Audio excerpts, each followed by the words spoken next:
Our next professor is one of my favorites Wait a second. that I've taken personally. Professor Alice O'Connor, professor of the history department. She teaches and writes about poverty and wealth, social and urban policy, inequality in the U.S., and she currently teaches History 5, History of the Present. Thank you so much, Professor O'Connor. Thank you, Michael. I will. He likes me because I let people eat cake in my classes. Let them eat cake. I think we should embrace that. That's a good idea. Let them eat tofu. How's that? Now, one thing I have to say, I am a little disappointed that we don't have what is my latest, new favorite thing about Occupy Wall Street. It's not really the latest. I keep getting new favorite things. But a few weeks ago it was my favorite thing, and that was it's the human microphone. And I sort of thought I was going to be saying things and hearing them repeated after me. There we go. In any case, but... Better talk. Okay, thank you. Now, see, the thing is, though, I suppose one of the good things about what's happening in Occupy IV is that there is, at least for the moment, not a need for a human microphone because you are allowed to have amplification. So this is good. This is good, right? Anyway, when I was thinking about, I'm a historian, as Mike was saying, and I was thinking about a lot of different things I could talk about today in terms of kind of trying to historicize the moment that we're in and trying to historicize what Occupy IV and what Occupy Wall Street and what Occupy San Francisco and LA and Occupy History 5 for that matter is all about. I thought about talking about the first Gilded Age, which is something I often teach about in my classes, which is an earlier period in our history, in the late 19th century, when there were extremes of inequality and an extraordinarily extreme concentration of wealth and power at the very top, helped along by a whole series of politics and policy decisions, as well as by a whole series of decisions by the Supreme Court. But then I thought about some other things I might talk about. I thought I might talk about, especially in the wake of what happened the other day up in Oakland, I could talk about the general strike in San Francisco in 1934 or the general strike in Oakland in 1946.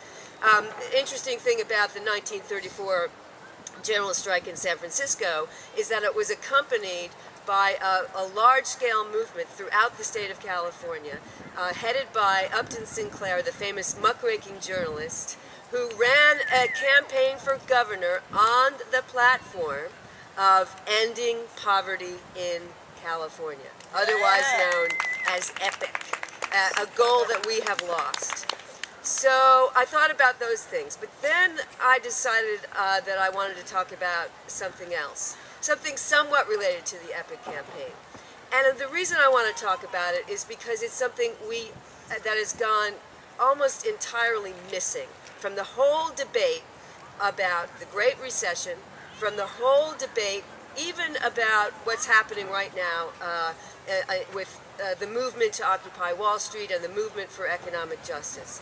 And that is the experience, and as you'll hear in a minute, the activism of the huge numbers of people, the millions and millions of people who find themselves not, of course, in the top 1%, and not particularly in the bottom 99% as it's being construed these days, but those people who find themselves persistently at the very bottom of the economic ladder, the very bottom, the bottom 25%, the bottom 30%, the bottom 40%, people who are living in poverty conditions, people who are working at poverty wages, people who are struggling just to make ends meet and who have been doing so for decades.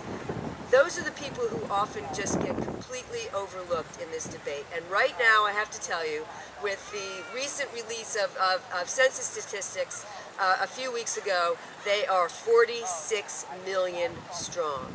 46 million people living below what is an absolutely paltry poverty line in the United States. A poverty line that essentially expects a family of four to live on $22,000 a year.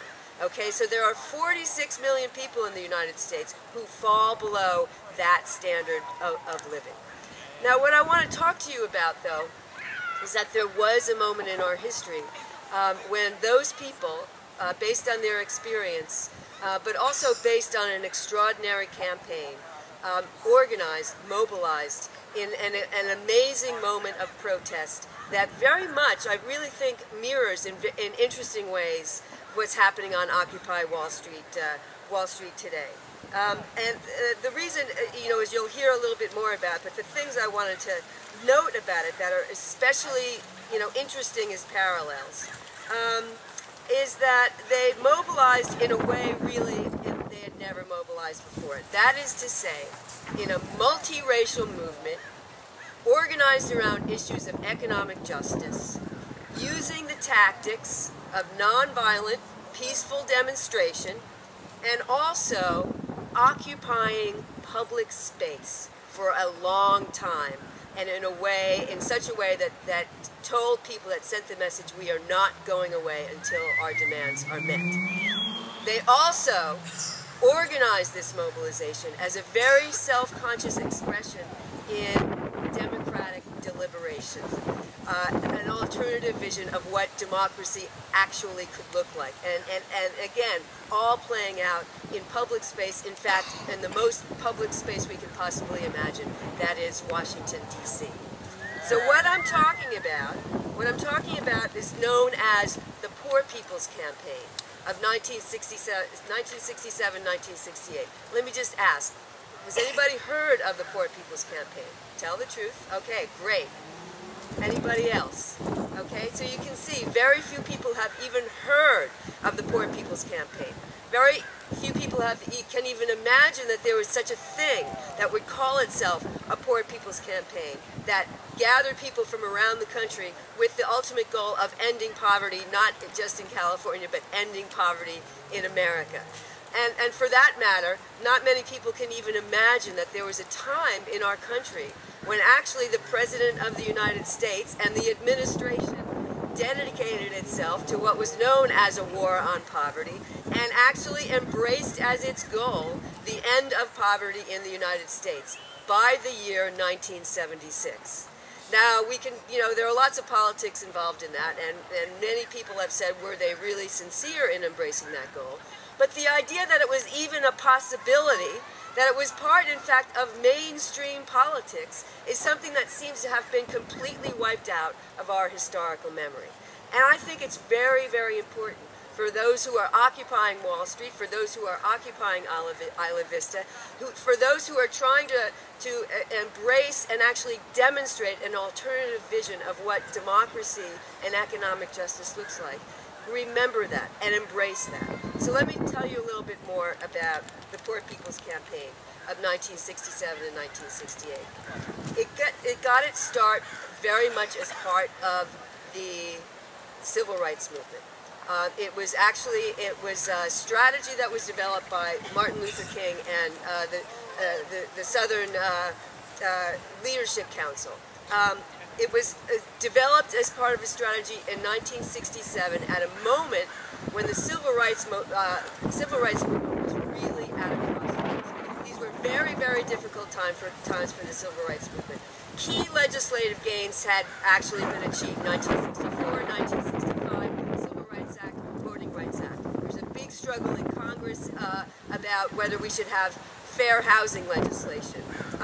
So it looked like there were gains on the legislative front, and yet this was a period of extraordinary violence in the United States. Extraordinary violence around issues of race and poverty and the broader economy. Extraordinary violence as well over the war in Vietnam. So it's a very, very difficult and fraught moment for the civil rights movement.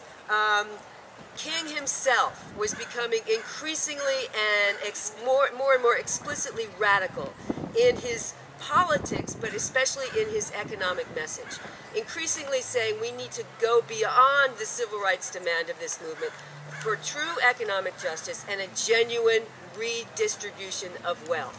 He's beginning more and more overtly to talk about taking on the big corporations and redistributing wealth.